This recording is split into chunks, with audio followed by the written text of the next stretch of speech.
بسم اللہ الرحمن الرحیم۔ امام حسن کے پوتے حسن مثلث کے بیٹے سید ابو علی عابد، ابو الحسن علی عابد کے بیٹے سید حسین، جنہیں حسین شہید قتیل فخ کہا جاتا ہے، ہادی عباسی کے دور میں سادات کی ایک جماعت کے ساتھ اٹھے۔ چونکہ ظلم تھا، احتجاج ضروری ہو گیا، تو فخ کے مقام پر انہیں بڑی خون ریز جنگ ہوئی، شجاعت کا ثبوت دیا۔ حسین قتیل فخ امام حسن کے پڑپوتوں میں سے ہے، تو بے دردی سے شہید ہوئے۔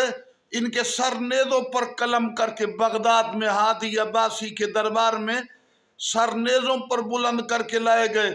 تقی علیہ السلام فتویٰ فرماتے، کربلا کے واقعے کے بعد ہمارے لیے دشوار ترین واقعہ، دکھی واقعہ حسین قتیل فخ کا۔ حسن علیہ السلام کی اولاد سے نام حسین، کنیت ابا عبداللہ، بابا کا نام علی۔ حسین قتیل فخ مظلومیت سے شہید ہو، امام زمان آئیں گے، انتقام لیں گے۔